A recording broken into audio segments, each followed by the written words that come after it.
All right, welcome. It's been some time since we haven't done one of these, so I'm super excited uh, to see you all here. It's 12 p.m. I'm sure more people are going to join in. We had about, I think, close to 60 registrants, so um, we'll go ahead and get started. So, welcome to another NJThrives Small Business webinar. So previously, we were hosting these every week. So moving forward, starting with this one, we're going to be hosting them about every month, and they're going to be extremely targeted, such as this one. Targeted, I mean, sort of specific to a topic. So we have some very interesting ones coming up, so stay tuned for those. And we're going to be sending out emails, so make sure that you have us added to your inbox as a contact. Sometimes they might go to spam or junk folders. Google, Gmail, Hotmail may not know that we are safe people to get emails from. I'm holding up my two thumbs. So yeah, that's sort of the little intro here. I'm your host, by the way, Christian Pichardo. If you've never seen me before, I'm an NJSBDC specialty consultant and CEO of my own marketing agency, Niluma Media. And as far as the New Jersey Small Business Development Centers Network, so what we are is a statewide program. We're powered by the SBA, Small Business Administration, and partners, and we help small businesses in New Jersey with three things. We help them with no-cost small business consulting, training and events starting at $0, and exclusive small business resources. So for today's agenda, we're going to go over some small business headlines. We're going to get into the webinar right after that. And if we have some time, we'll hold a Q&A session towards the end. Now, as far as small business headlines, first one here is we were featured on New Jersey Business Magazine as a state/federal agency that helps small businesses. So alongside us, we're here, NJ Small Business Development Center. NJBAC is actually one of our partners. NJEDA as well. Of course, the SBA, et cetera, et cetera. So these are your main small business resources in New Jersey for anything small business. Next one here is our host institution, Rutgers Business School. They're holding their annual Business Community Engagement Symposium. We encourage you to join. There's going to be a lot of interesting information being shared there from industry leaders and business experts. This only happens once a year. So again, I encourage you, it's only $30. So, and it's a full day event. So this should be super interesting. As you can see down here, there's going to be an expert roundtable, workshops, counseling clinic, networking, and refreshments. These days, a refreshment costs $30. So you're getting refreshments plus everything else.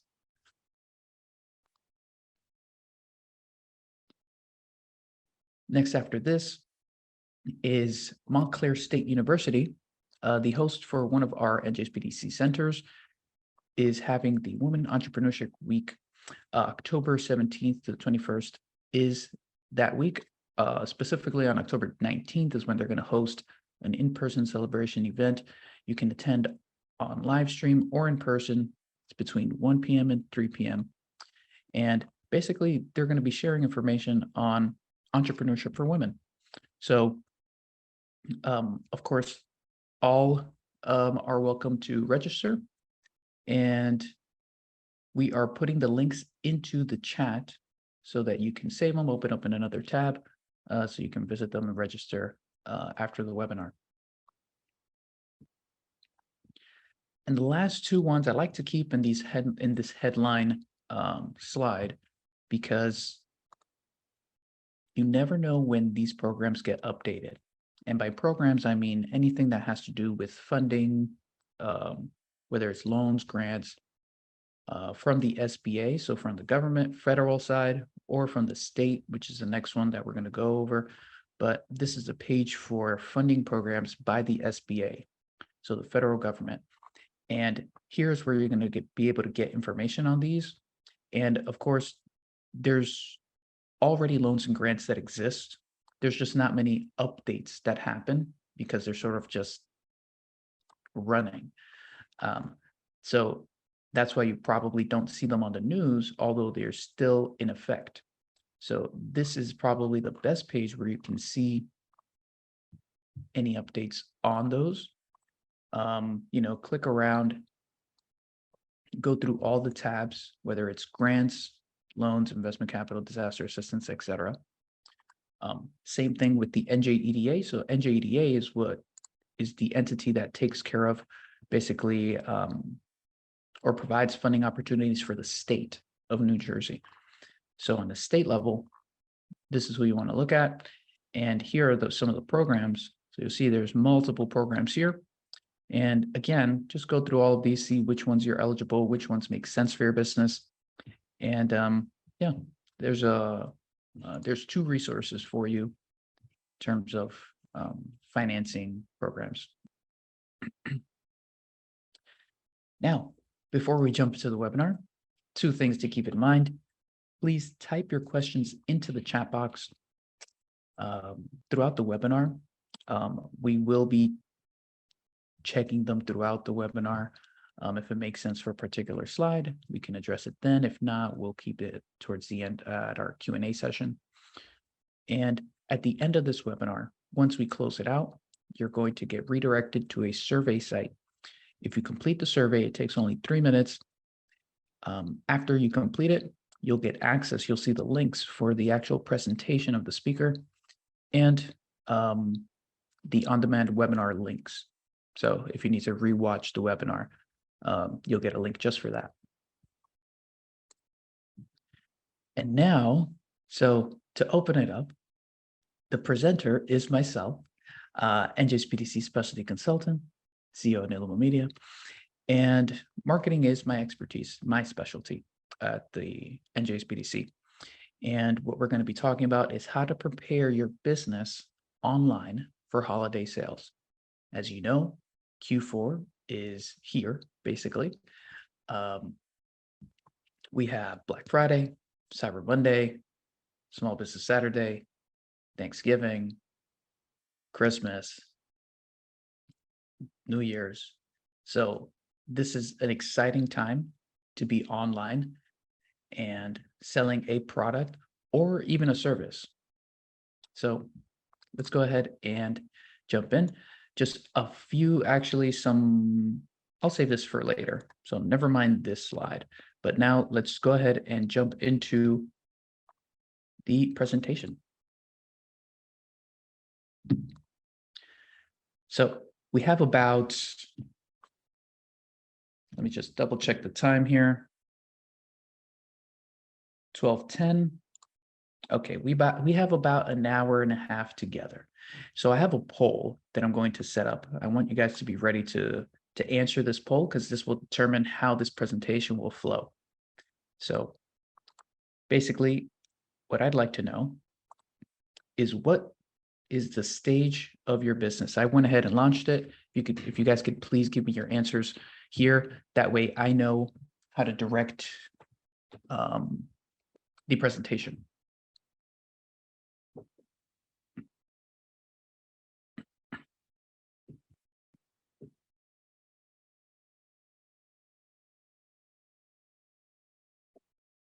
All right. There's 18 people here. I have 12 people who have answered so far. I'll give it another few seconds. The last 6, last 5.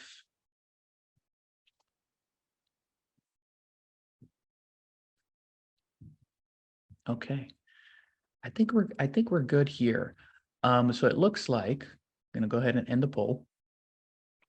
I'm gonna share the results with you guys.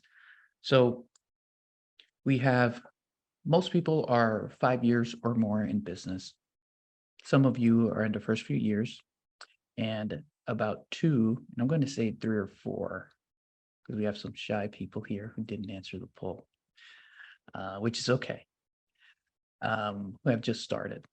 So I am going to tailor this a little bit more for the 5+ years in business, but there's a lot of information here that's for beginners. Again, you're going to get the presentation after the survey and a on-demand webinar link to see the presentation again. So that being said,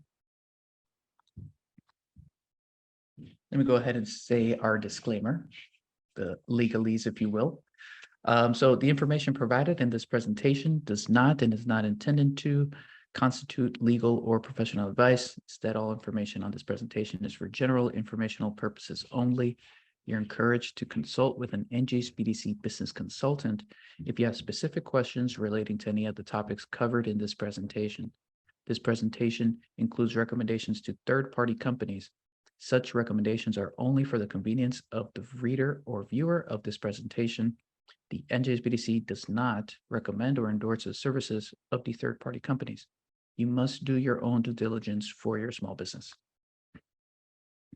All right, now that that's out of the way, a little bit about me.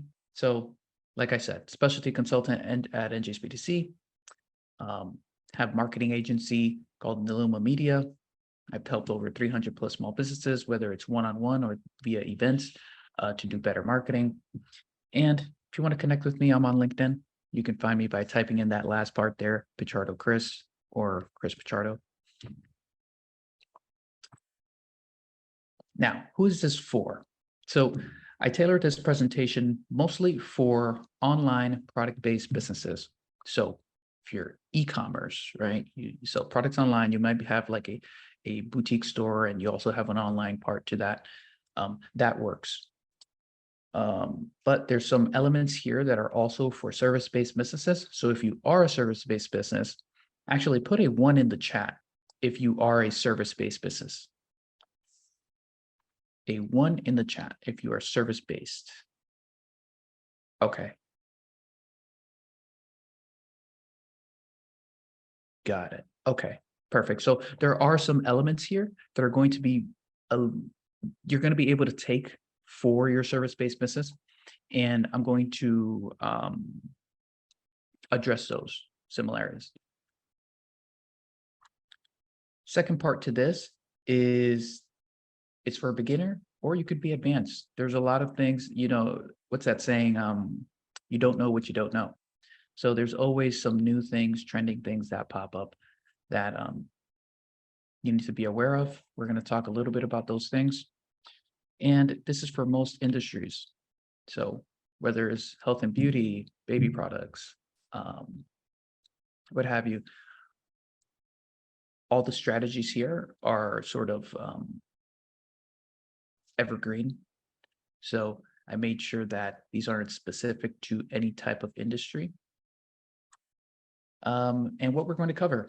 So for the beginners in this webinar, I am going to go a little bit quickly through creating the marketing plan, the branding, and defining marketing and sales systems, because the majority of the people on this webinar, all I'm going to assume have that already done and already running their business and have already gone through these, the planning, the branding, and the systems already.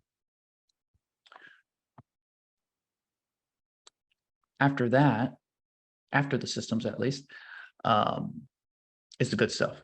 So I do encourage you to stay once we get to part 4 through 6. We're going to talk about preparing for online sales. And those are going to be very specific tactical things that you're going to be able to take away from this webinar and immediately apply to your business.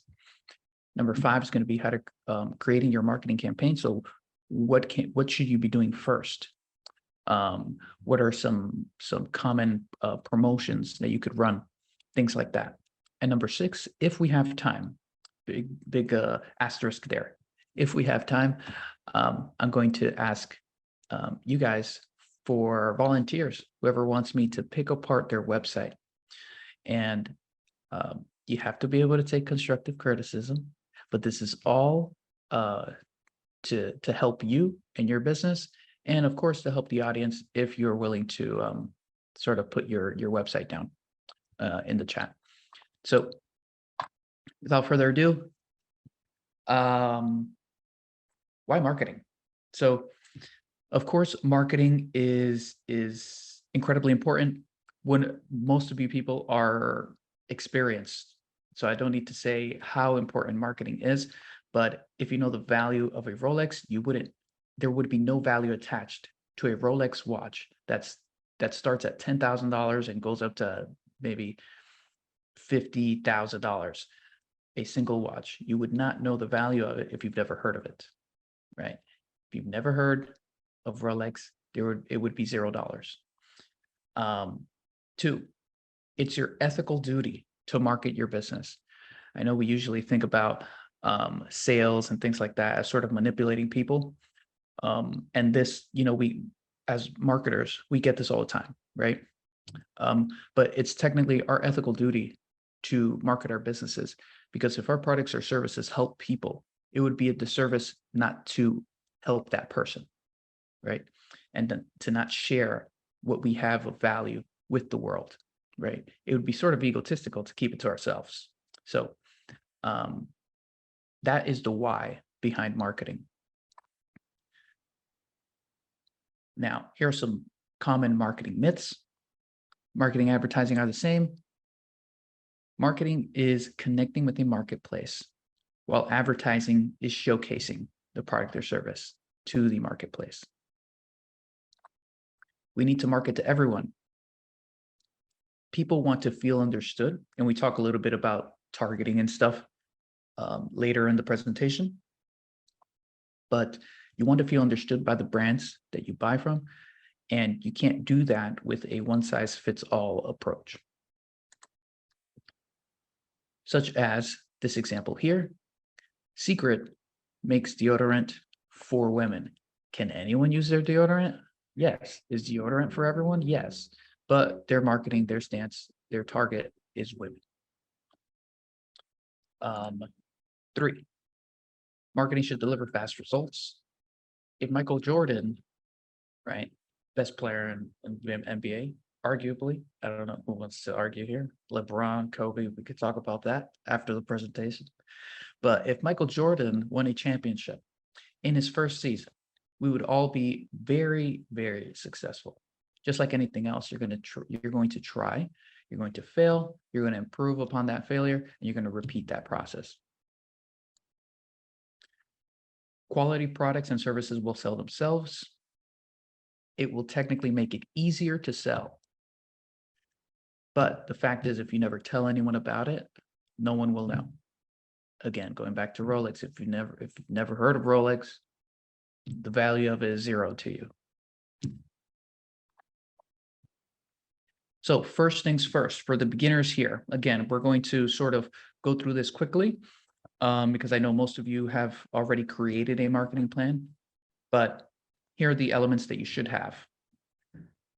Business summary, marketing objectives, market research, a SWOT analysis, a strategy, the channels, the technology, and your budget. So for anyone that's interested, the picture on the right, by the way, is I believe this was Groupon. So Groupon.com website that where you can sign up your business and you offer coupons and stuff. This was their original business plan written on a napkin. All right, so business summary. First things first, you put your basic business information here, an overview of why you're in business, what you've done, what you plan to do, how you plan to get there. This is an example of Orti's Organic Bakery and how to write that down. 2, your marketing objectives. So simply, it's what you want to accomplish. Using the SMART framework, you'll find that framework everywhere online and marketing textbooks. You want them to be specific, measurable, attainable. So be realistic in your goals. and relevant, of course, and time-based. So here are some examples of what objectives could look like. Next after that is market research. So of course you need to know who's your target audience. If you have baby products, you're going to be selling to moms, not to a male lawyer, right? So here's where you do some research.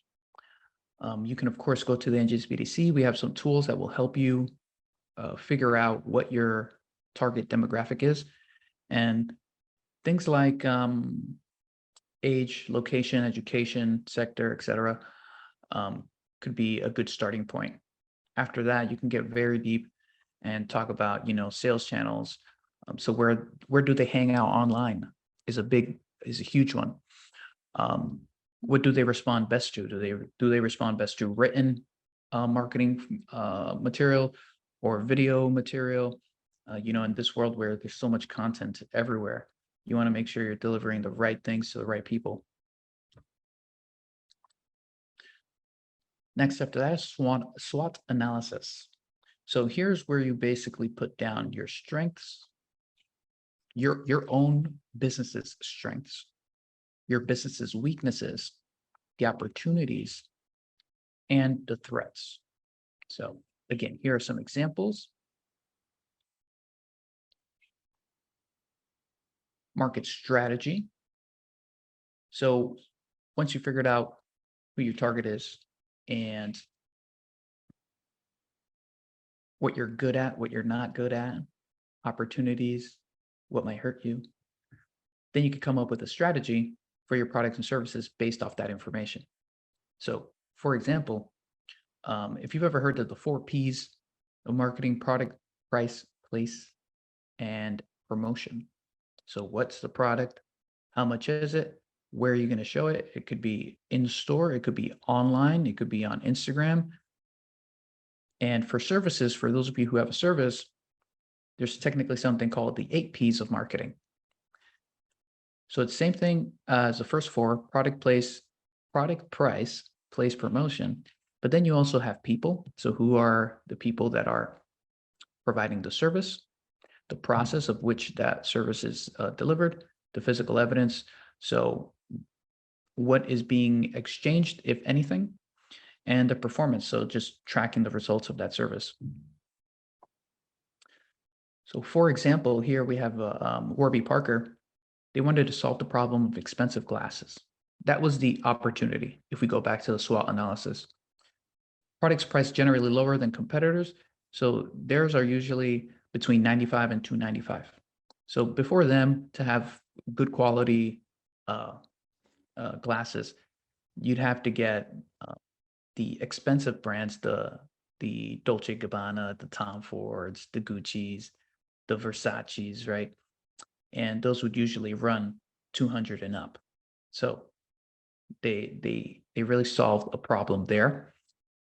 Place is online and brick and mortar. So their brick and mortar, they really only have it so people can try the glasses on physically. But if you didn't need to do that, then it would be basically all online. And then promotion is they usually rely on PR, press releases, public relations, user-generated content. So when you post of you putting on Warby Parker glasses, you put hashtag Warby, they use that for their promotions. And their mobile app has a very interesting, their mobile app and website has very neat tech behind it. So you can virtually try on the frames. So if you've ever used Instagram and you put a filter, Warby has the same thing on their app where you can put the phone on your face and sort of use the filter of their frames. So you can see what it looks like on yourself. And on the site, you'll see there they have a quiz of what might be the perfect frames for you. So that's marketing strategy. Marketing channels. We touched on this a little bit, but you can sell things obviously in your physical location, in an online store, website, via paid search, direct mail, email, radio and TV, social media, etc. Here are some of the main forms of online marketing. Let me just double check if we're going to go into these. Okay, cool. So 7 forms of online marketing. So first you have SEO. My recommendation, if you have not done any search engine optimization on your site, is that is one of the first things you should do on your site. Basically, it's improving its searchability on search engines. And 97% of people use Google to search things online. So you want to basically use most of Google's rules when it comes to setting that up. So that's search engine optimization. Search engine marketing is basically the paid version of that. So think Google Ads. If you ever search something on Google and it says ad next to it, that's what that is. Number 2 is content marketing. So things like a blog, podcast, videos, anything that really provides value to your consumers. This is in hopes that they'll interact with it and come to you for more. Number 3 is paid advertising. Now, this is like search engine marketing, but you can also use social media advertising. I'm sure you've seen it on Facebook and Instagram, or Taboola. Taboola is one of those sort of like Google display ads. And if you ever visit a random site and you see an ad on the right of a previous site you visited, that's what that is. It could be through Taboola, which is an advertising platform, or it might be Google. Number 4 is social media marketing. So marketing and advertising, again, it's 2 different things. But the marketing on social media is basically writing engaging posts. So these are just your typical posts. You're not really paying anything for it. Number 5 is email marketing. And this is one of the most effective channels today. This together with text marketing as well. They have stood the test of time, and email lists are really an asset to your business. So they're super important. Number 6 is affiliate marketing. So this is referral-based marketing. Whether you promote or sell a product or service, whoever is doing it for you gets a cut from the profits.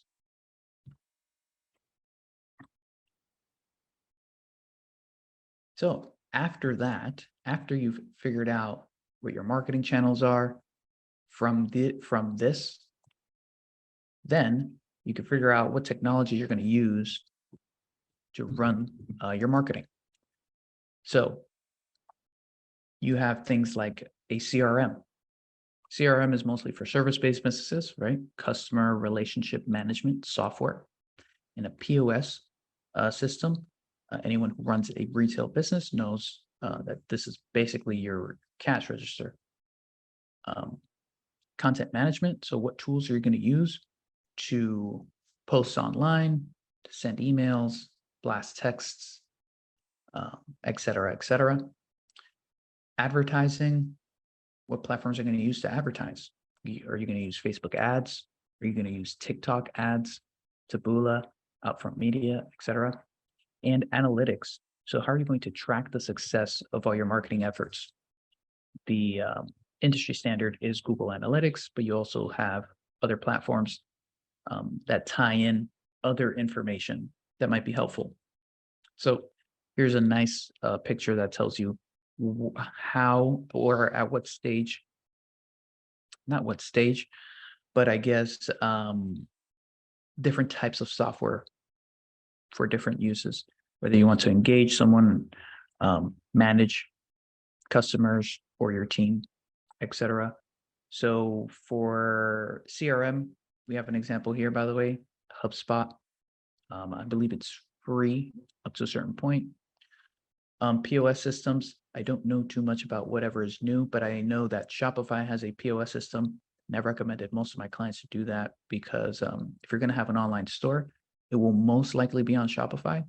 So if you just tie in both your online store and physical store together in terms of inventory management and stuff like that, it's just a little bit more seamless. Content management. So for social media, you have free stuff like Hootsuite, HOOTSUITE. and you have Buffer, Buffer. So those are two free posting tools. There's limits, of course. All these softwares are free to a certain point, but the free stuff will get you started. Sending emails and blast texts. For emails, Constant Contact, MailChimp. For Shopify, you can use something like Klaviyo. To blast text, you would need, for e-commerce, SMS Bump. For texts for service-based businesses, I would say use or find a software that is that includes everything all together. So your CRM, email, and texts, because if they're all a little bit separate, it can get confusing, and you're not integrating all your marketing efforts. And advertising, Facebook ads is free, the platform at least. You have to pay for ads so that they can actually be shown to people, but playing around in the ad platform or TikTok ad platform, Snapchat, what have you, is all free. Google Analytics is also free. Now, for your budget, how much do you have to spend on your business's marketing? So generally, the rule is about 10%, plus or minus 5%, depending on your size or stage of growth. So if you're making $10,000 a month, 10% of that should be used towards marketing. That would be like $1,000. You're making $100,000 a month. Again, 10% would be about $10,000. And that can also depend if you're in the middle of promoting a new product or not. You might go all in on promoting a product just to get it started. And you can further divide up this budget by marketing channel. So on the right, you'll see some of that. And you're going to need some of that budget. Remember to pay for the softwares that you're going to use, the ad spend on the advertising platforms, and if you have any team members that are going to manage these things for you. So your marketing teams. And this is your homework. You're going to create your own marketing plan for your business if you have not already, right? And if you have, and you have not updated it in the last 6 months, I highly suggest you do. A lot of things have changed since, you know, the 19 thing, right? I don't even want to say the word anymore these days. But a lot has happened since, and customer sentiment has changed. The business landscape has changed. So highly recommend to redo your marketing plan. Talk about it with an NJSBDC consultant. It's no cost to you. We'll review, edit it based on their feedback. All you need to do that is Microsoft Word or Google Docs.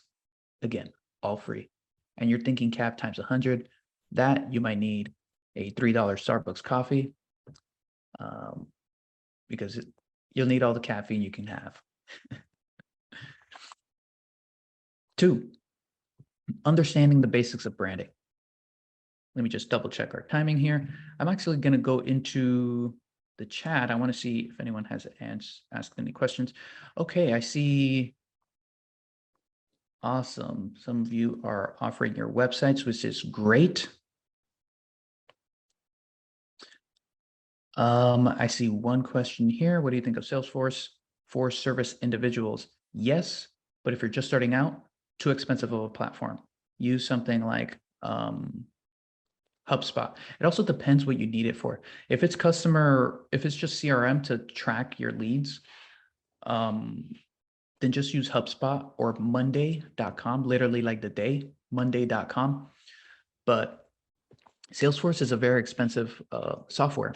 They have, let's call them cousins.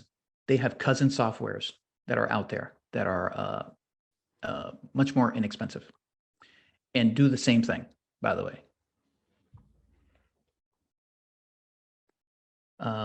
Cool. Let's go ahead and keep going here. So we've determined the mission, the target audience, your industry, competitors, strengths, weaknesses, etc.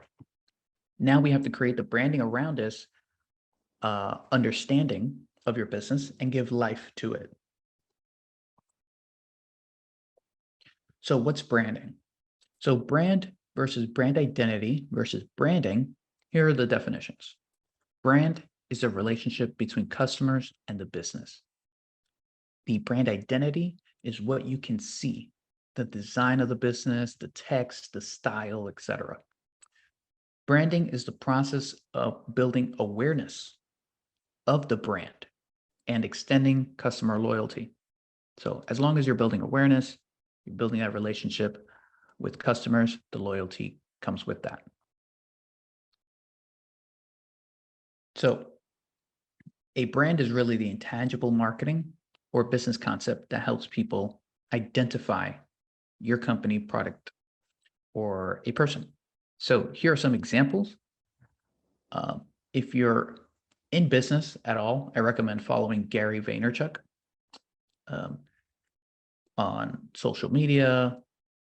I believe he's mostly active on Instagram or TikTok or Twitter these days. But great personal brand, brands himself as a social media expert, and that's all he talks about. And this helps him sell his services for his social media management agency, VaynerMedia, and he's worked with places like Sprite, but these big conglomerate type of businesses. Maria Forleo, this is an awesome woman.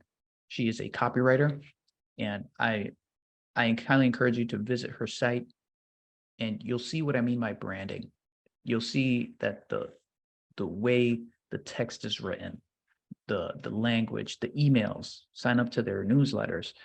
You'll get all of that, and it's a feel for the brand. If we were to put, if the brand was a person, or if a company was a person, the brand would be the personality. That's the best way I can describe it. Business brands, great business brands. I'm sure you saw on the right, Eat More Chicken. Most of you already had the idea in your head, Chick-fil-A, and it didn't say Chick-fil-A at all. And the NJGov Twitter, I've been loving their branding. So you'll see here, it's pretty funny. It's somebody asks, what do you call people who live in Jersey? Jerseyan, Jerseys, I need to know. And the government, our New Jersey government answered, savages.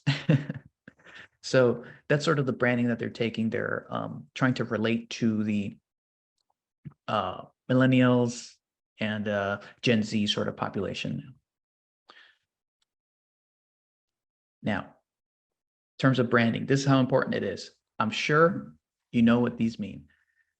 On the left, what company or business is behind the logo on the left? I'd like some answers in the chat. Awesome. See? No names needed. No text needed. We know what it is. And now that we know it's Disney, now that we know it's Coca-Cola on the right, we, for some reason, created some type of feeling once we saw the logo on the left. I'm sure you got feelings of, you were reminiscing probably on a trip you went to. You feel happy, warm inside, right? All the good stuff.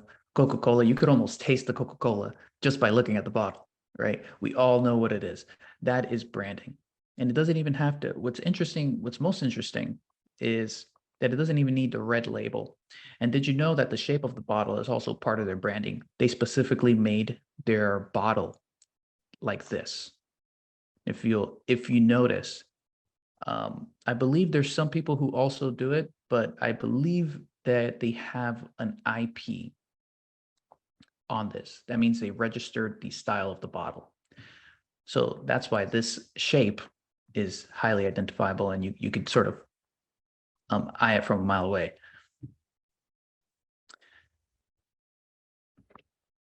So brand, as you know, Disney and Coca-Cola have been in business for a very, very long time. And brand is built over time. So it's important to understand that the branding goes beyond the logo It's the soul of the business. It's the personality, the values you stand for. Ultimately, it's how your business will be remembered. So as the owner of your business, only you can build the inside of the brand, AKA the brand. But in the meantime, we can make it look great on the outside, which is the brand identity. So brand identity, again, it's what a brand looks like. On the right, you're going to see a very, very simple branding kit.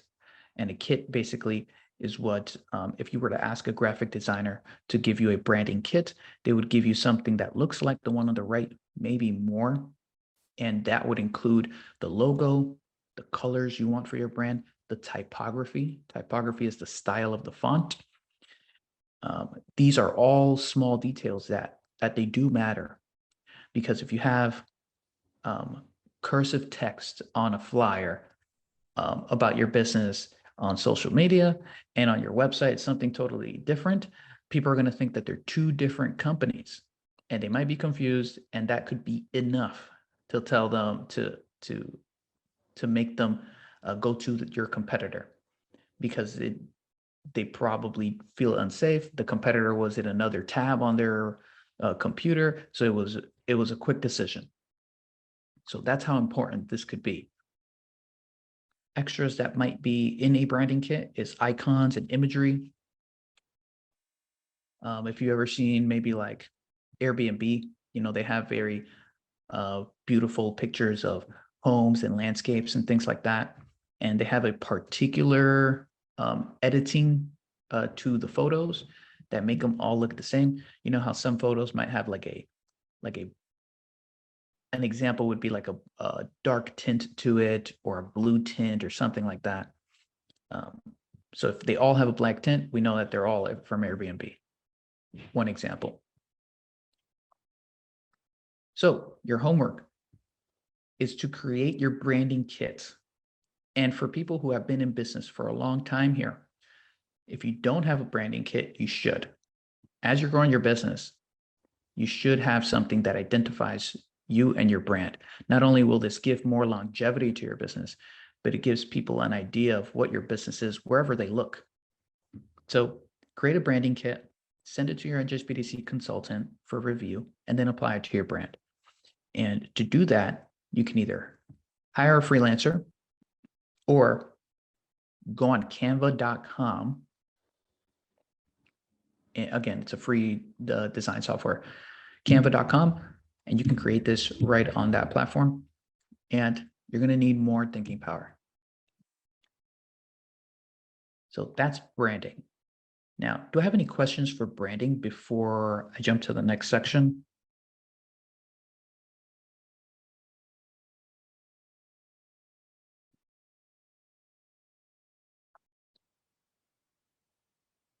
Okay, cool.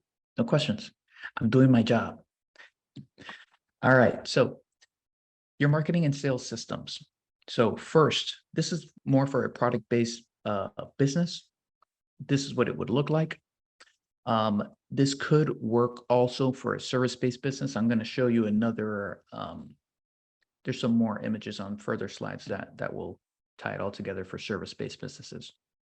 But basically what you see here is, first you create awareness for product and businesses.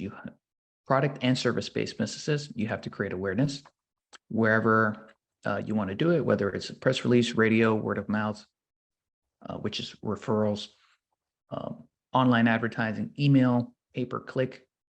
Don't get confused. Pay-per-click. Pay-per-click is Google Ads or Bing Ads,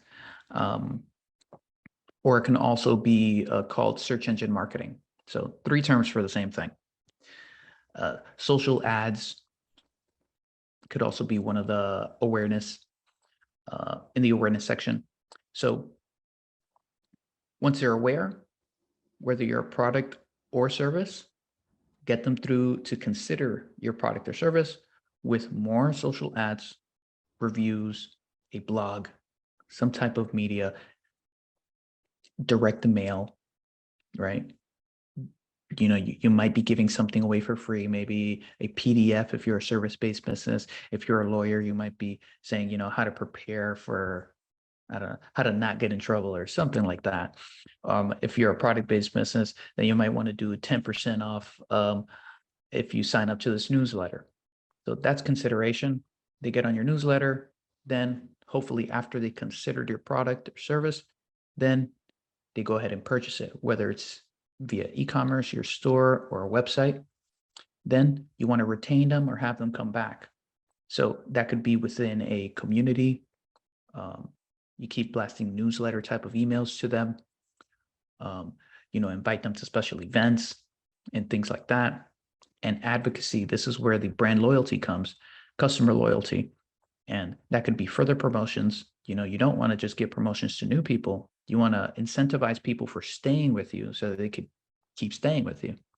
So promotions, more blogs, more value, etc. This is the same, guys, as a marriage. I've never been married yet, but I'm going to dumb it down to just relationships, right? So first is awareness. You pique someone's interest, considering, right? You're on the first date. Purchase, okay, now you're dating. Retention, you're engaged. Advocacy, you're married. And then from there, it still goes on. You have to maintain the marriage. That's advocacy. That's loyalty, right?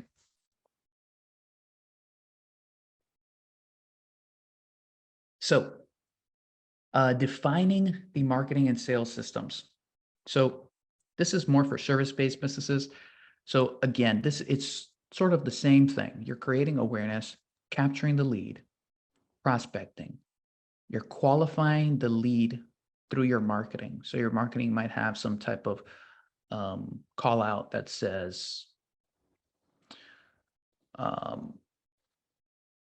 let's say, I'm sure everyone has seen one of those billboards by lawyers that says, got in a car accident or something like that, knock on wood, right? Got in a car accident, that's a marketing qualified lead. So if they call, you know that they're qualified. They saw the billboard. You ask them, you saw the billboard. Now you know they're marketing qualified. Now, while you're on the phone, you're qualifying them for the sale. Do you have this, this, and that? When was it? Is it outside of the time frame that they can, sue whoever? Then if they are within the time frame, they're qualified for the sale. Now it's a lead for you. Now it's a proper warm, hot lead for you. And then from there, you just sell them on your service and it becomes a customer or client. But whether it's product or service, it all boils down to these 4 steps. You create awareness, you ramp up some interest, you help them make the decision, and then hopefully they take action. So here is an idea of what that would look like for a product-based business. Is awareness could be social media post, an advertisement, an email, Google, blog, etc. The only thing I would add for service-based businesses on this call is cold calling, cold emailing. That is awareness. Number 2 is interest. Customer will see the ad, they visit the site. Customer picks up your cold call. You try to get their interest on that call, or at least get them on a second call. Decision is customer adds product to your cart. So now you know that they pretty much made their decision that they like this thing. Same thing for service-based businesses. If they've gone up to the part where they're about to sign on the dotted line, they pretty much made their decision. And then customer purchase products, of course, the action of finally doing business with you. Here are more tactical examples. So for product-based businesses, you might go from an Instagram or TikTok advertisement to your website.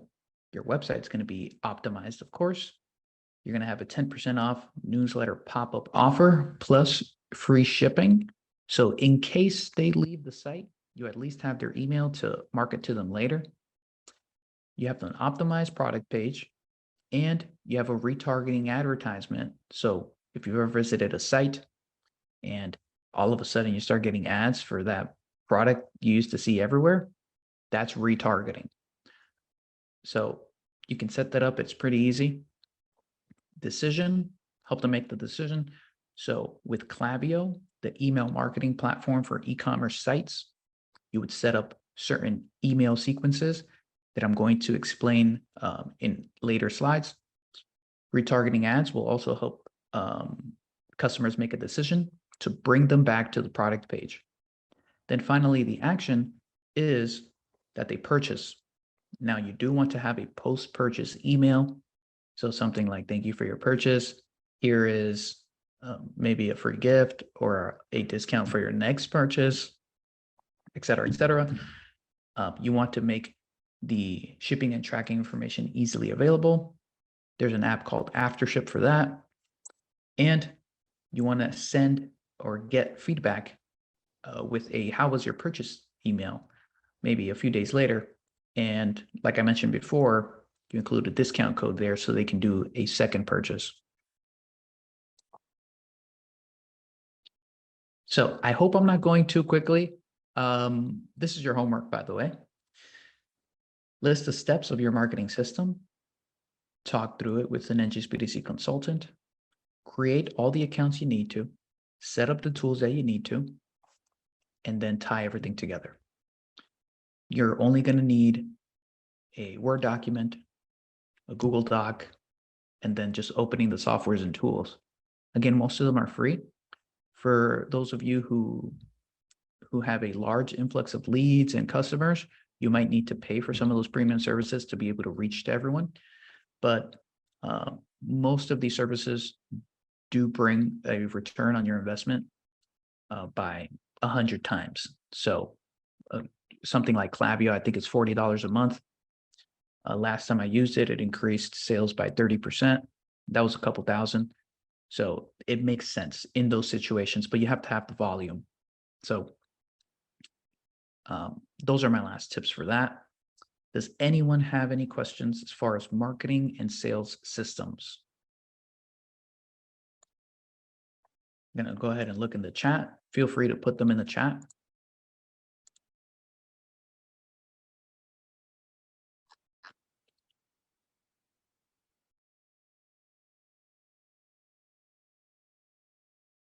All right, great. That makes me happy. I'm doing my job. I hope I'm explaining everything thoroughly. But now this is the fun part. This is where we actually prepare for the online sales. Oh, I got a chat question. Okay. Okay, perfect. Thank you, Diane. Cool. All right, so preparing for online sales. Let me double check the time. All right, we're good to go for another 30 or so. All right, so first thing you want to do. Again, this is mostly tailored to e-commerce product-based businesses, but I'm going to give the service-based business version on each of these slides, so just bear with me. First, obviously, you want to manage your inventory and your delivery options. Manage your inventory means take your sales from last year, add maybe 5% to that, and that's how much you should be ordering. Make sure you're ordering before the actual day. You want to talk to your suppliers and ask them, what is your shipping times? I'm sure most of you have been in business for a long time. You know how long these people will take to ship. This will probably be an especially more busy time online. Again, after the last 2 years, even more people are online. So each year over year, e-commerce is growing. So you want to account for that growth online. Delivery options. You want to make sure you're able to deliver and quickly. This could be a competitive advantage for you if you deliver quicker, if you deliver your product service quicker. You know, between two products that are the same value, but one delivers quicker than the other, they're going to pick the one that delivers quicker. So one of the offers that I would say is, that's an acronym. So offering a BOPIS. I forget the exact words of the acronym, but basically it's buy online. Okay, there we go. Buy online, pick up in store. So that is one of the big options that is trending right now. So you might want to give that option. In Shopify, by the way, you can also put that as an option for people to pick up in store. Now, the service-based side of this is, I would say, if you're offering some type of service, just make sure you have the right amount of staff. So salespeople, whoever's going to deliver the service, hours in a day, right? You want to make sure everyone's hours coordinate with everyone else in your office. If it's a software-based business, just make sure you are double checking what plan you're on these softwares, so that you know that once you scale, the margins still make sense. You know, cost of software versus your actual profits of the service. Number 2 would be to add the Google tag or Facebook pixel to your website. What does this do? This is great for future sales. This is the most important time to put this, by the way, because you're going to get such a high volume of traffic that this is going to be a ton of data. In this business, in anything online, data is king. Data is what you're going to use to sell more products. So you have to take this very seriously when it comes to collecting data. That's why, what are the top companies in this world right now? We have Amazon, Facebook, Google. And what do we always see on the news about them and our data? It just is what it is. Data, understanding your customers, it's what allows you to sell more to those customers. So Google tags and Facebook pixels will track the activity on your websites. This is the same for service-based businesses. There's ways to set up your Facebook pixel and Google tag so that if someone clicks a particular button, it is tracked inside of the advertising platforms. And let's say they click on, let's say you're a realtor, and on your site, I believe you have your IDX sites. I think that's what you call them. If they click on, get home value, you can put in Facebook that if someone clicks that button, that becomes a tracked event. And if you can track that event, that means you can target people who click that button. So imagine if people are clicking on a button that says either purchase or get home value. That's huge. Because if it's online, you don't really see their face. You're not going to remember them. But if it's online and you're tracking the data, and you could create advertisements just for that person, you could write advertisements that say, hey, noticed you were interested in this. Just want to make sure you get it. Those are the types of things that you can do. So just make sure those are on your websites. 2, take advantage of free traffic. This is totally free to do. Again, as you know, Google is where everyone searches does searches on. The more, let's call them, I call them many things. I call them digital assets. That's the nerdy way. But you can also call them your online salespeople or your online sales sites. Just by having your site on a business listing or business directory online, it's another link that goes to your site. Not only will this appear in Google search, so you're taking up more real estate, no pun intended to the real estate people, but you're taking more real estate in the Google search result. So it might be, I don't know, let's search up barbershop. You're going to see the barbershop's website, then you're going to see facebook.com/barbershop, then you're going to see pinterest.com/barbershop, then you're going to see yelp.com/barbershop, et cetera, et cetera. If you have more links to your competitor, guess what you look like to a random Google searcher? You look like the more professional business that is on top of their online presence, that will probably deliver a great product or service. So most important ones to be on: Google My Business. If you're not on that, that is top priority. That one I would write down in your notes right now. 2, Bing Business. Not as big. This is the number 2. No, actually, I think it's number 3 under YouTube. But number 2 search engine in the world. Mostly used in Asia, I believe. Don't quote me on that. But they do appear a lot on many sites. And remember, half the world uses Microsoft also. And Microsoft comes preloaded with Bing. So you want to remember that. C, Yelp. I don't recommend Yelp for anything else except links. Okay. If any of you know anyone in Yelp, don't tell them I said that. 4, Yahoo Business Listing. Just another listing to be on. Foursquare, Yellow Pages, etc. You want to be on these sites. There are specific sites depending on your industry. So if you're a restaurant, you want to be on all the sites as long as the margins make sense. Get on Postmates, DoorDash, etc., etc. There's people who only have one of these apps on their phone. Do you want to be on just the DoorDash people's phones, or you want to also have Postmates and whichever other ones there are, Uber Eats? So it's all free, except for the restaurants. Sorry, the delivery ones, I know that they take certain percentages of your margin, but all the other directory listings, they're free. Make sure that you're putting your business in one that makes sense. Next is be on major social media platforms.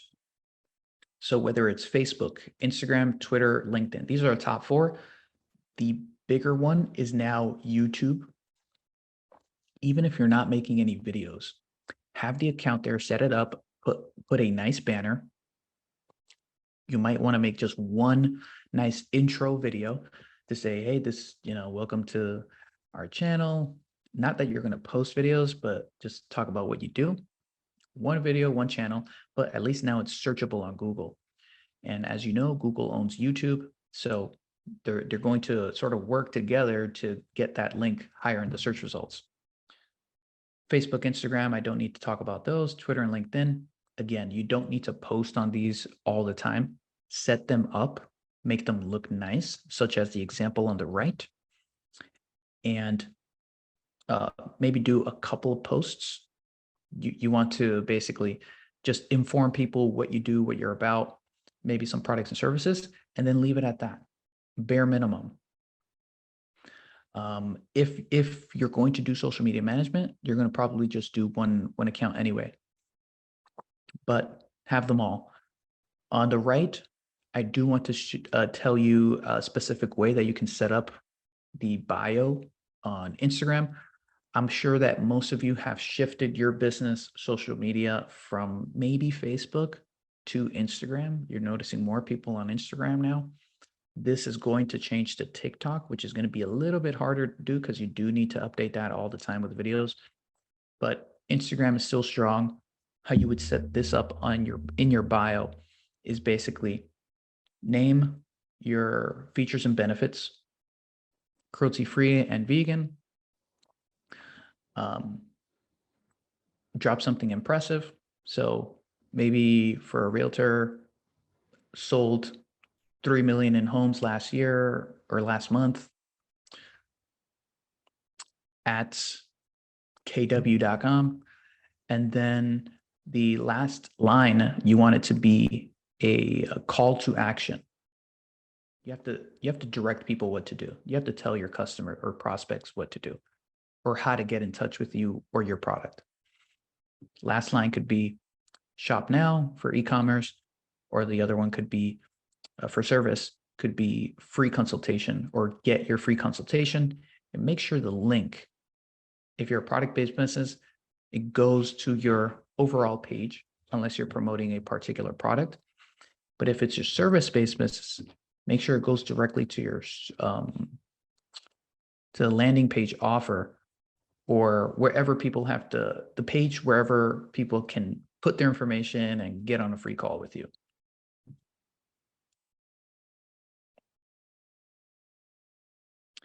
And I see a question here by Jewel.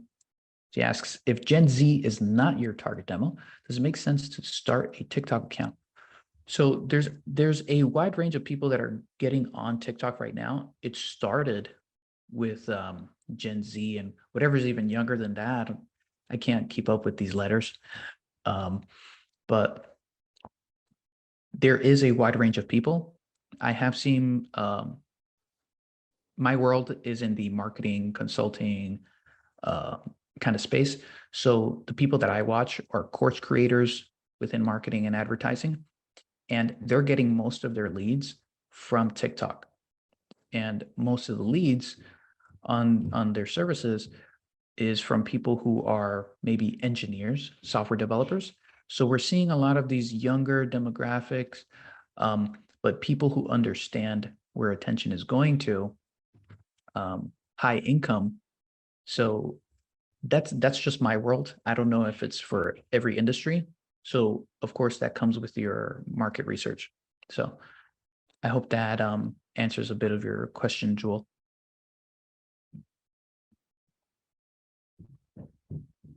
So next thing here, this could increase your sales.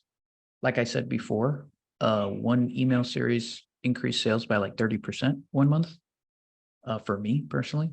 And I'm sure this adds a ton to other businesses, to larger businesses. So you want to set up these 3 automated email and text sequences. Sequences are, or you can call them sequence or series. It's just a series of emails that happens when a person signs up to something or takes an activity on your site. So step 1 is to get a business email. Do not have an @gmail.com. Do not have an @hotmail.com. How you get that? Wherever you bought your domain, there should be an option somewhere there to create a business email. If you don't know how to, call their customer support. Number 2, set up a 10% off discount for newsletter signups. This is bare minimum. As you can see on the example on the right, they have 15% off. So 10% off won't make or break your business, but it's a small incentive for someone to put in their email, to put the effort in. Okay, I'll move my fingers and type my email for 10% for a couple dollars, right? That's just how customers work. So that email series is basically a welcome email series. You do 1, say, thank you, here's your discount. The next one will say, have you tried out these new products? The third one might push them to another promotion, and on and on. So newsletters at NJSBDC, we run them on a weekly basis. It could take your business some time to design it if you're designing it from scratch, each one. But if you're just replacing text and images, then that could maybe take 2 hours, maybe 1 hour max if it's not too much information. Number 3 is an abandoned cart email series. This is super important. Abandoned cart is when someone adds a product to their cart, but then leaves the site for whatever reason. They had a phone call, they had to leave the house, or they just clicked out of it and forgot. So abandoned cart emails will bring that person back. This is besides people who purchase, this is the next person that you need to aggressively market to, because they already showed interest. They're right there. They're at the finish line. You just need to help them get across. And these emails will be, and I'm sure some of you have got it. It said, hey, you forgot something in your cart. Next message 2 days later. Hey, just want to make sure you don't miss out on this deal. A week later. Hey, did you end up checking out? We're running low on stock. Just creating that urgency and telling them, hey, I recommend you buy now before everyone buys out. Then number 4 is a post-purchase email series. After they purchase, you want to offer them one, you can offer them a discount or not. That depends on you, but on you and your business. So you can do that. You can do a 10% off discount or 15% off your next purchase, or it can be offering them a complimentary product. Complimentary product is if they bought a t-shirt, sell them pants. If they bought, you know, a pair of glasses, sell them on the case. I don't know. That's probably not a good complimentary product, but I think you know what I mean. In service-based businesses, this could be your first email. You would probably need something that gets them into your funnel first, and that could be a free consultation or a free guide or some type of PDF that tells them how to do something. And then, you know, they'll get that email. You're going to say, hey, here's your free whatever, or schedule your free consultation here, but at least you have their email. So now you can follow up with them multiple times, 3 days later, 7 days later, 30 days later, and just sort of keep giving them value. For service-based businesses, it's going to be a lot of value that you give. You don't want to sell on every email. You want to do sort of a soft sell. So the first half of that email is going to say, this is what you need to do to buy a home. Do this, this, and that. Make sure you have this. Don't forget that. And then at the bottom of each email is going to say, let's have a one-on-one. Schedule a call here, and I can tell you more about this, or how we can create a plan just for you. You don't really have abandoned cart or post-purchase emails. Post-purchase maybe. So after someone uses your service, this is more on the customer service end for you. Because I don't think you may or may not have to sell them again. Usually services are just buy once. But if you do, then that's great customer service, because you say, hey, thanks for purchasing. Here's some more value. Here's how we're going to take care of you. This is the steps to launch. These are the steps to the next steps that we're going to take, stuff like that. So do I have any questions on that? I know I went a little deep on this slide here, but if anyone has any questions, would love to answer them here. Okay, so I see, Paul, you ask, would the alias email point to your business email? Yes, as far as I know, this is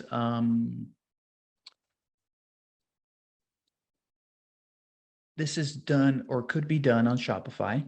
They give you the option to plug in your, like, a normal personal email like Gmail or Hotmail or what have you.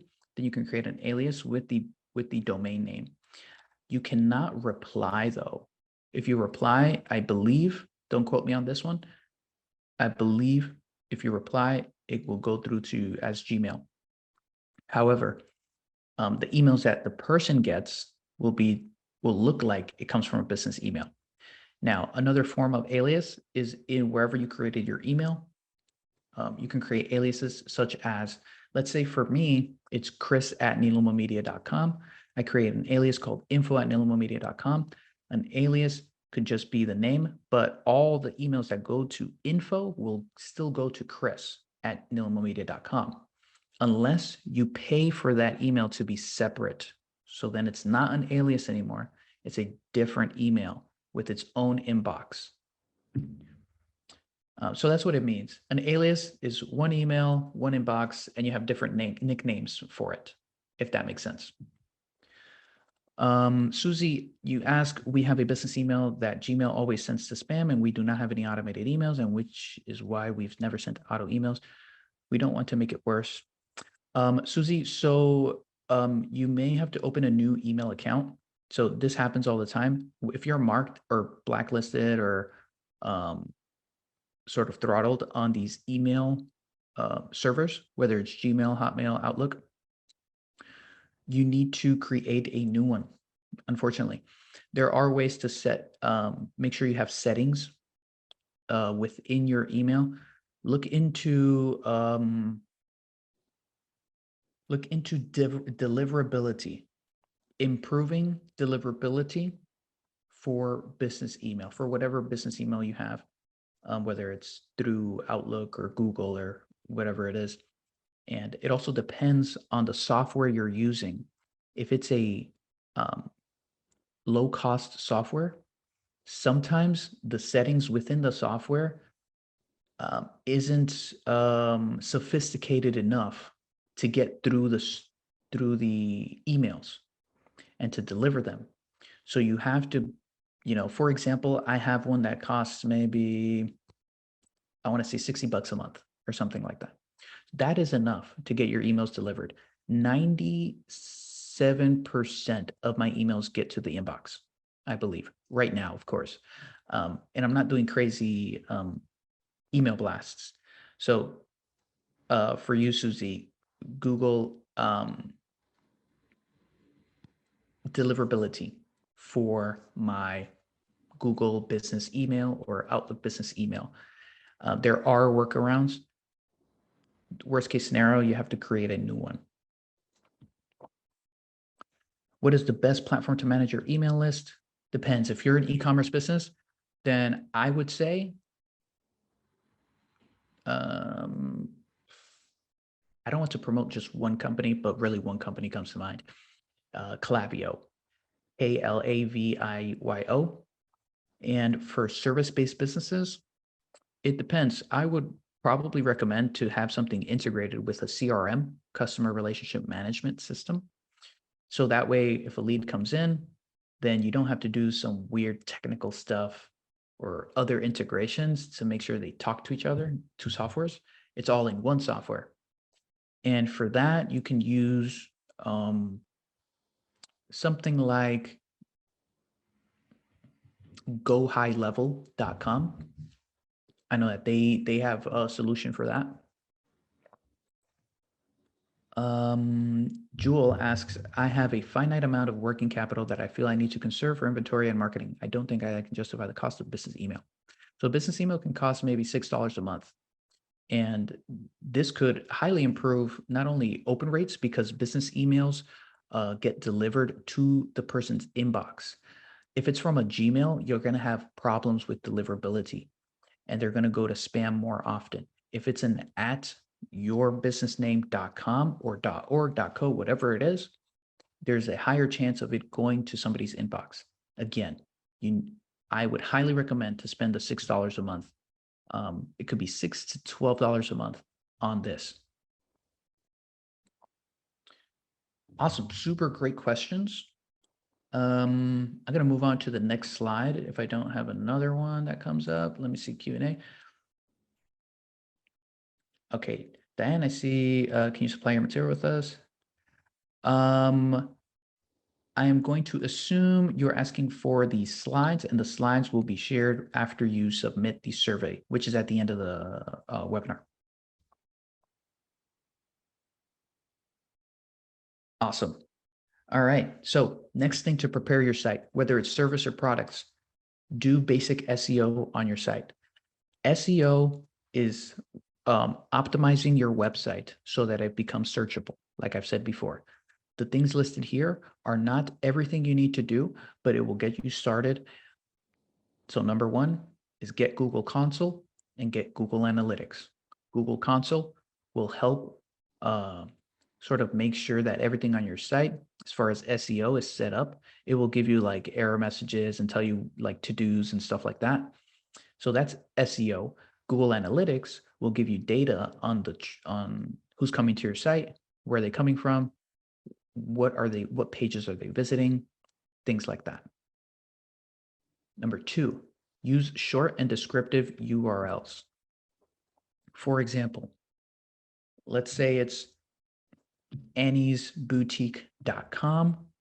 She sells earrings.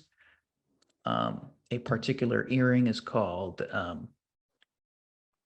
don't know, turquoise earring. So you don't want to put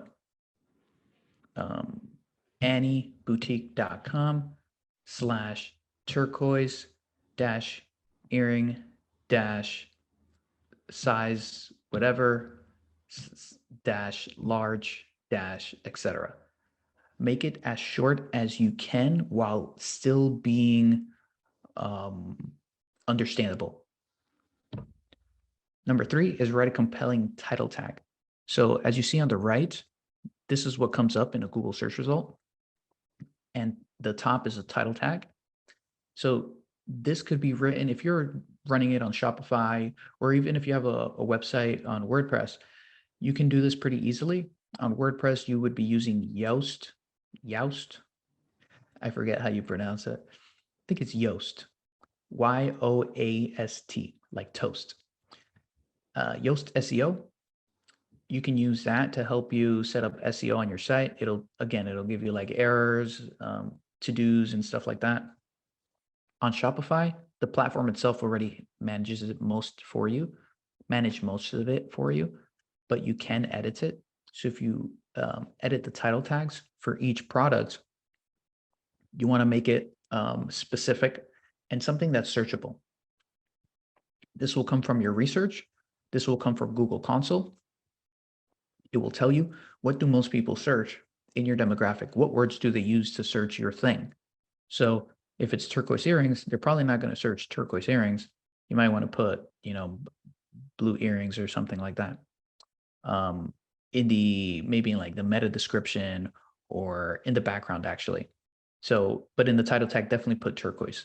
So don't get confused. In the title tag, put the actual thing. In the meta description, put the actual thing. But in the back end, in SEO, the tags that you might put, the words that you might put in the product description, you can use things that are similar, what most people would search. Number 5 is optimize your images. So 1, you want to compress the size. This will make sense in another slide. B, you want to name the images descriptively. So if you ever downloaded an image and you see it saved on your desktop as image / like it says down here, image / 87 blah, blah, blah, right? You want to give it a specific name. This also affects Google searches. So guess what? If someone puts Eiffel Tower and you uploaded a file that says Eiffel Tower, your file will come up. So anything that makes you searchable, even if it's an image, as long as you appear on Google, that's an extra eyeball or two that might be a customer for 2 seconds of your time. And this is indefinitely. So this is forever, right? This stays on there forever. This stays on Google forever. And it only takes a few seconds to rewrite whatever name this is. Number 2, you want to write descriptive alternative text to the images. This will come up as alt text. Usually when you upload an image to whatever software you're going to use, it's going to ask you what alt text. Write in the name. Again, it takes 3 seconds to type it in. Next one is make user experience a priority.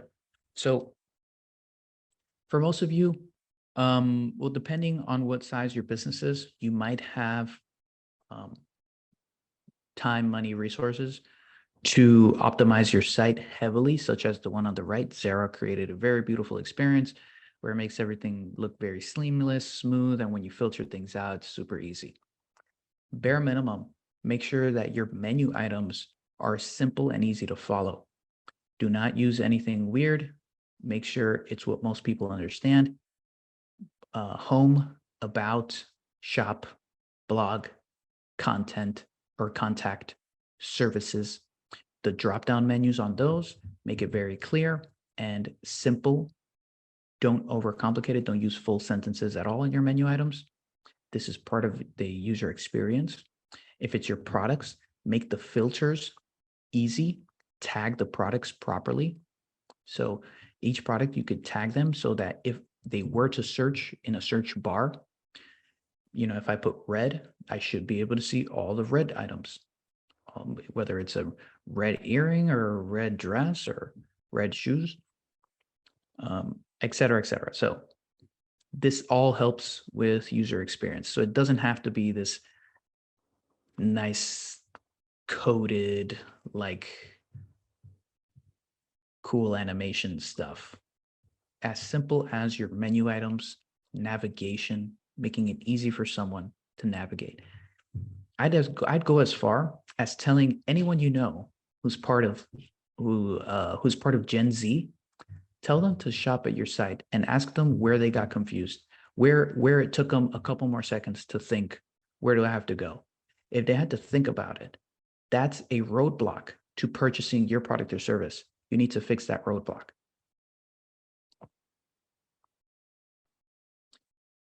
Okay, next one, optimize for different devices. If you're an e-commerce site, most e-commerce sites will have this already optimized. So just make sure you look at your own website on your phone. And if it looks nice, if all the images are nice and it's the same thing, ask a Gen Z person. If it takes them long to navigate or find something, but you should be good there. For service-based businesses, you do want to double check, because I know your sites are usually created on like WordPress or something like that, where you have to actually create it. I know some places have templates, but sometimes when you change one thing on the desktop version, the mobile version gets messed up. So you want to double check, especially since most of your traffic is on mobile. And if you're fixing stuff using a desktop, you're not going to see that unless you click on the preview on mobile option. So make it a habit that whenever you change something on your site, you also check what it looks like on mobile on your phone. I might have a question here. Okay, I see. Paul, you asked, how do you get your images to group in a search? How do you get your images to group in a search? From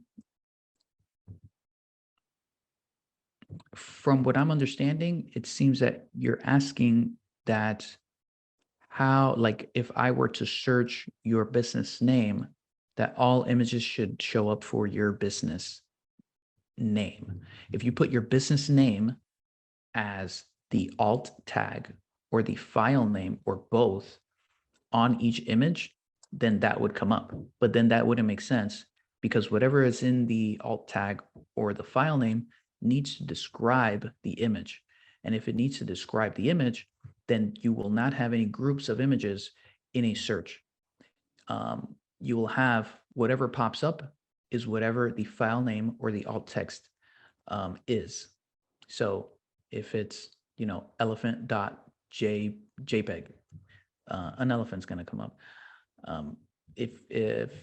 But you have another picture on your site that is a computer, then obviously if you search computer, the elephant picture is not going to come up in the same search. So I believe that's how I understood it. If I didn't, just clarify for me, Paul. But next slide here is the optimized load speed.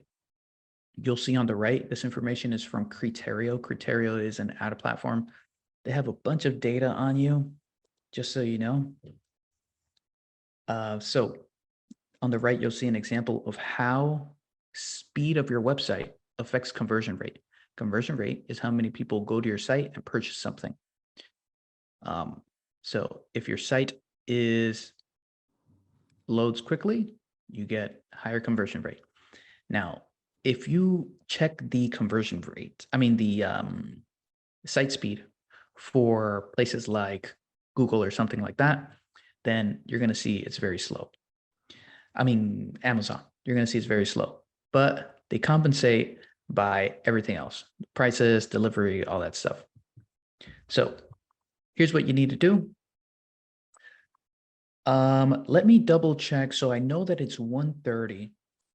I want to get a quick gauge here from everyone. I want to finish these slides for you. I'm willing to keep this going and fully explain each slide if everyone here is willing to stay. Remember, you also get the webinar, the link to the webinar after, if you do need to go and you don't have much time, but I probably have maybe like 10 minutes left if everyone's willing to stay. Awesome. So I got a Mo. Yes, please keep going. Awesome. Cool. Cool. Awesome. All right. I'll keep it going. Okay. So where was I? All right. So optimizing load speed, you want to check your speed here. This is a Google site. Google created this. So pagespeed.web.dev. Check your speed there, compare it to this. That same site will give you suggestions of what to do to increase the speed of your site. At the end, closer to the end of this webinar, I give you options of how to hire someone or how to do stuff yourself if you don't know what the suggestions mean, because I know for sure I'm not a software developer or a coder. So a lot of those things I hand off to someone else. It goes over me. Second, the simplest thing is remove unnecessary or unused plugins or apps. Whether you're using WordPress or using Shopify, there's the plugins and apps that you're not using are taking up space on the site. That could affect the speed. Number three, I mentioned before, is compress your images and videos. Sometimes images and videos could be, each one has a certain size to it, right? So think of it like a box, right? You have a small, medium, large. Some images, although they look like this, they might have a large size. So what you want to do is take them and put them into a site. Just Google compress images. There's free software online. You upload, you drag and drop the image, it compresses it, makes it smaller as far as like memory size or how the space it takes, basically. And then that also saves space on your site. Again, this is just like, imagine putting 10 people in a Mini Cooper, you want to take some people out so you can actually get up the hill. 4. Well, no, this is number 4. Sorry, we've been going a long time now. Okay, customer support strategy. Once you start getting a large influx of people, you're not going to be able to manage this yourself. So you need to set up systems to reduce the amount of inquiries that you're going to get. Because if you get inquiries and you don't respond to them on time, that means either orders get backed up, refunds get backed up, people get mad, customers leave bad reviews. Bad reviews affect your store and how many people want to purchase and trust your business. So one is bots. This is a more advanced, this is probably more for the experienced people who have a ton of volume. So bots, there are conversational bots. Google this. If you experience a large volume and already have probably customer service reps that are handling your inquiries, you want to start using bots if you are not. Google search conversational bots for e-commerce. You're going to get a bunch of options. Use one of them. A lot of these softwares are easy to use now, and this is going to take away a lot of your human capital or human hours and probably reduce costs too, as far as customer service. Number 2, you want to have a customer support email. Again, if you can, spend an extra $6 to $12, get a support@business.com email or .org, .net, whatever it is. This will also help you deal with customer support tickets. For service-based businesses, you can use a software called Freshdesk. You can also use this actually for e-commerce, freshdesk.com. So this is like Zendesk. I'm sure you may have seen it. Big software companies use Zendesk. Freshdesk is sort of like the cheaper cousin, the Walmart. Well, I wouldn't say the Walmart version, actually. They're very intuitive and they're very advanced software. But that's just for customer service. So all inquiries go there. You can filter them by high priority, low priority, stuff like that. Next one is self-service order tracking. Install an app. on your site. One of them is called after ship, literally after ship together. And it becomes a button on your site. You should put track order on a menu item on your top menu. And that way people aren't going to inquire about where's my order. Just go to track order. In your emails also, post-purchase emails, just put, here's your shipping information. Here's where you can track your product as well. FAQ. You should have an FAQ. You're going to get, I know you have common questions that you get all the time. If you haven't created an FAQ section, please create it. There's sort of like you can make it as a resource center or something like that as well. There's apps that make it easy to do this. Just search up FAQ wherever you're going to buy a plugin or app. But these all help manage these inquiries. I see I have some questions. How long will the presentation links and recordings be active to view? Indefinitely. They will live on our YouTube or on our site shortly. So great question, Michael. Next, expand your sales channels. On Shopify, this is easy. On the left bottom, you can add channels. It's going to say online store, Facebook, Instagram, eBay. They might have added Amazon maybe, but you want your product to be visible on all marketplaces as possible, as long as you can manage it. If Shopify gives you the option, that is best, because then you can manage it from one dashboard, all your sales. Of course, some might take more percentage than others, but if you have margin, even if it's a little margin and it doesn't take too much more work, and it's all automated for you as far as shipping and delivery, it just makes sense. Green is green. For service-based businesses, I would suggest for you to partner with strategic people in your space. So agents with real estate lawyers, shoemaker with shoe shiner. So it's really up to you to figure out what is strategic for your particular business. But whoever has your audience is who you want to connect with. And you want to make sure that they're going to benefit from your audience as well. So if you have the same audience, then obviously you can share. Next one here is social commerce. So make sure that you're able to sell your products on Instagram and Facebook. This is one of those things. It's set it and forget it. You do have to post about it. So just make it part of your marketing plan, that when you're launching your holiday sales, launch that whole, let's say holiday collection, on Instagram, Facebook, several times. Next one is brick and mortar shops. So just make sure whatever sales are happening in store are happening online and vice versa.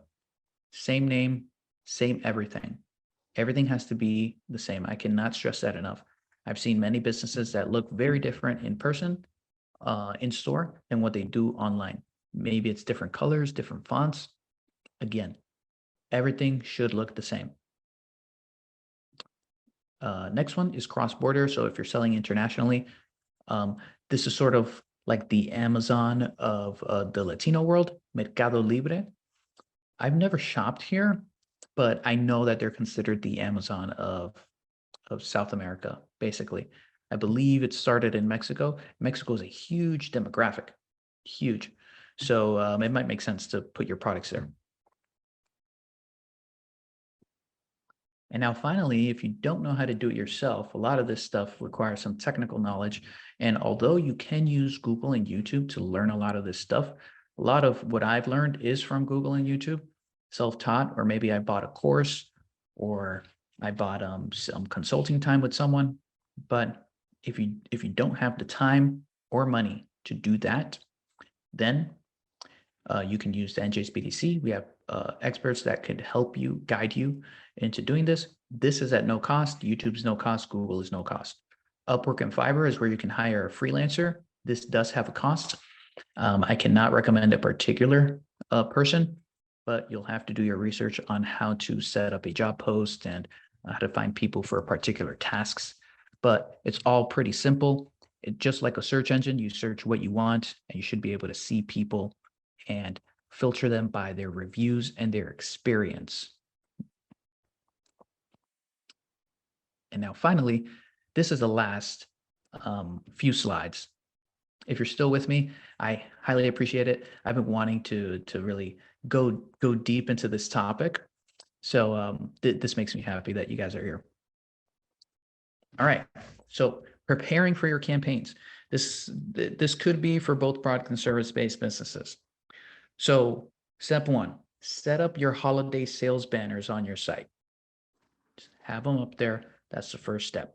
Number two, create and schedule or automate your email series. Now, the email series that we talked about before, the 3 automated ones that you should have. So the welcome newsletter one, the abandoned cart, and the post-purchase, those are separate from promotional emails, but they have to be set up. Promotional emails, you can create and schedule them, and they're basically the emails that just talk about the holiday sale. So the next one coming up, or the first one coming up, is Black Friday and Cyber Monday. Because they're just a few days apart, including Small Business Saturday, sort of just Friday, Saturday, and then that Monday. So you want to all sort of not cluster them together, but say that that's what you're doing. The acronym for that is BFCM. So people are used to that already. And sales on Cyber Monday is going to be a lot higher than ever before. Again, e-commerce, people are looking for online deals versus in person. It's a lot easier to Google search, top Cyber Monday deals online than go visit a store in person and ask them what their discounts are. So make sure that those promotions are specific for that. Create and schedule posts on social media. Create and schedule online advertising to drive traffic. Remember, we talked about this in the marketing plan of what channels to use, what tools you can use to do this kind of stuff. This is an example of a calendar. This could be very helpful. I understand that most people don't know how to schedule these things out, how early, how late can you do these things. Right now is a good time to take a picture of this screen. And you'll see that it's about a month in advance for any type of promotion. So whether any holiday you can think about it in terms of 1 month ahead. You want to start blasting it out already. So you'll see here for Black Friday, you're going to start priming the list on the 4th. Priming your list is your email list. You're going to send out blasts, say, hey, this is coming, this is coming. Don't miss out. Be the first ones to get in on this discount. Create your offer. Whatever the offer is, really it shouldn't take that much time, but the create to offer part, I would say that that's also part of the promotional period. You're just reiterating what the offer is. We're offering 40 or 50% off starting this day to this day. And you're going to build the promotional campaign. So this is where the ads come in. I would, as you get closer to the holidays, you ramp up your budget for ad spend. For those experienced in business, know what I'm talking about. If you're just starting out, just have one budget. Don't make it too complicated. You can use on most ad platforms. Let's say it's going to be Facebook or TikTok. Okay, we're not talking about Google Ads or Taboola. Google Ads could be different, although I recommend that. But as far as what I know, Facebook and TikTok, you can set a daily budget of the lowest is, I think, $2.50. But I would recommend $10 to start for a beginner. And if you're experienced, then obviously it's whatever you want to spend. I've seen $500, $1,000 a day in budget spend. So depending on that, once you start ramping up, let's say between the 4th and the 8th, you have your $10. If it makes sense, if you're garnering interest, you might want to ramp that up, etc. And same with Small Business Saturday. You'll see it as you go down the list on the left. Cyber Monday, Giving Tuesday. I honestly have never heard of Giving Tuesday, but I guess I'm going to celebrate it this year. Christmas and year end. So again, this is your marketing timeline. Any questions on that, by the way? I see that I have a chat here. Still great, still here till the end. Okay, awesome, Diane.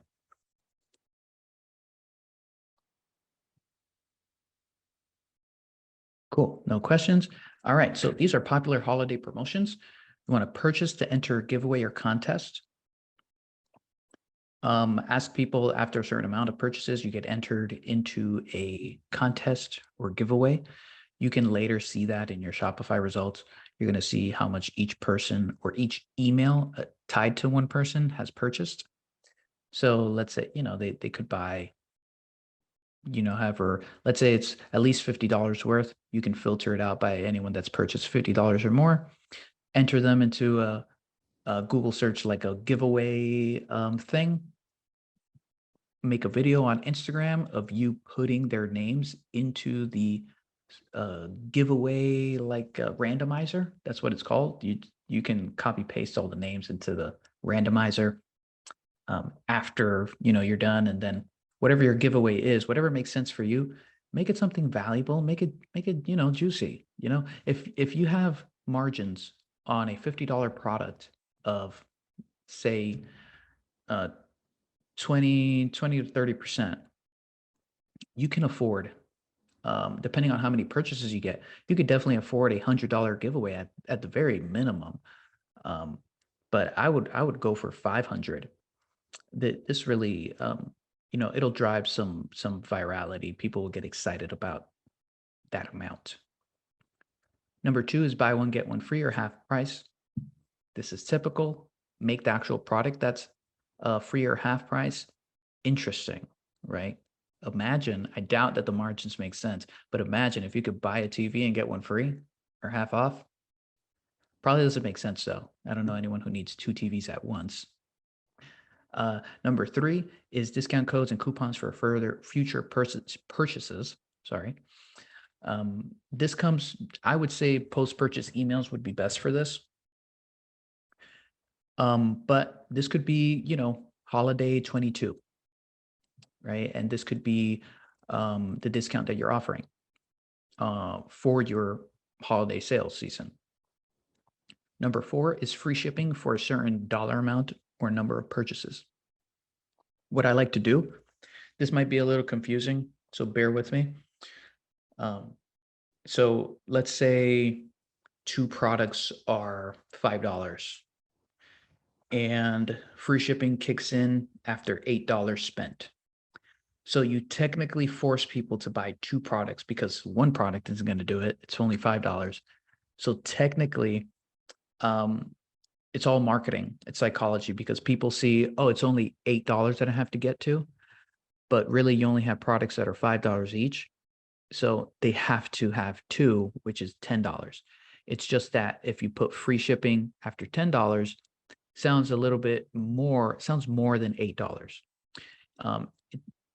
Scale these numbers however your products are priced. So it could be $20 products. Let's say you have to buy at least $30 worth, but all your products are $20 and up. So that's sort of the psychology behind the free shipping on a certain dollar amount. And here's some bonus holiday marketing tips. We're right at the finish line, guys. So gift cards, I would honestly put this last. You want people to buy products from you, but gift cards are okay. Buying guide or ebook, this is more for service-based businesses. Let's say like home buying guide. I don't know if most boutique shops would benefit from having a buying guide.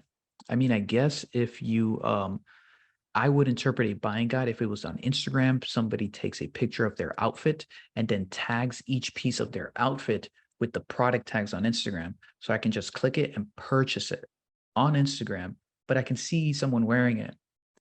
And that way I can envision how it looks, you know. Number 3, personalized giftings. So if you can offer customized gift wrap or boxes or stuff like that, that obviously would entice people, because then they don't have to go to the 99-cent store to get, you know, the wraps and stuff and actually wrap it up. So you can offer that service. And I'm sure that there's also, check with your 3PL companies. They might be able to do this for you at a cost, but you can also make some margin off of it. So if it costs like $5 to them to wrap it up, and maybe you say add gift wrapping for $10, then there you go. You add some additional revenue for gifting. Number 4 is team up with local vendors and retailers. I talked a little bit about this already for service-based businesses. For e-commerce businesses, same thing. You know, cross-reference each other on social media. That always helps. If you have complementary products, you might want to do a collaborated product or collaborated promotion. Number 5 is create a custom hashtag. So have one hashtag that is related to your brand, have your brand name in there. So, you know, Annie's Boutique Holiday, or make it more interesting, you know, get creative with it and then use it everywhere. Make your friends use it, make your family use it. Tell your toddler, open an Instagram for for everyone, for the dog, and put hashtag, you know, buy at my boutique.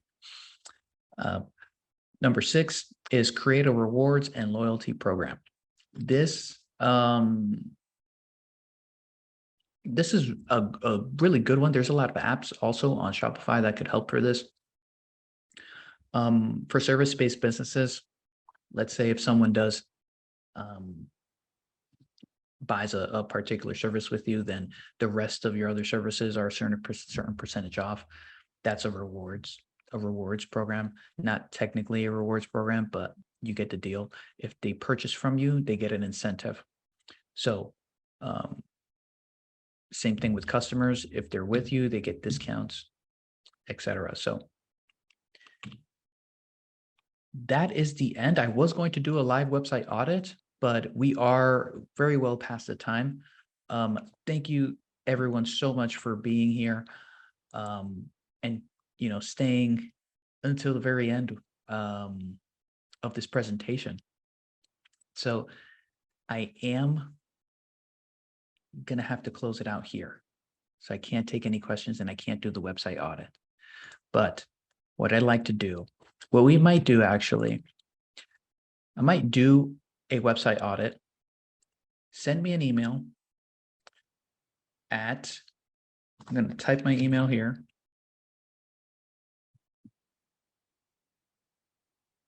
Just give me one sec. Okay, send me an email there. If you are willing to get a website audit from me, I will post this on our social media at njsbdc.com. Potentially might go on our website as well. Email me your website if you're good with that. If you're not, then you can just email me hello, or request counseling with me. But I think that would be very interesting. So that is that. Final word is you're up against big online retailers. Okay, they're your biggest competition. Your advantage is that you know your customers very well. You are the only person that knows your customer base the best. Amazon cannot personalize for millions of customers. No one knows about who buys from you more than you. Just remember that. So to learn more about the deeper topics like Facebook and TikTok ad strategies, segmented email marketing campaigns, automation tools, and hacks. You can connect with me. Request counseling at njsbdc.com/request-counseling, or you can follow me on LinkedIn, linkedin.com/in/Pichardo-Chris. So I want to thank you all for joining. I'm going to leave this up for a bit. But yeah, thank you. I'm seeing a ton of thank yous. You're very welcome, Diane, Joel, Michael, Jamila, Sharon, Deanna, Kevin, Madeline, Mo. Thank you all for your participation in this webinar. I'm excited for the future webinars. So just keep in mind, we're going to send those to your email. And as I close this out, you're going to get that survey so you can get the link. So don't forget that.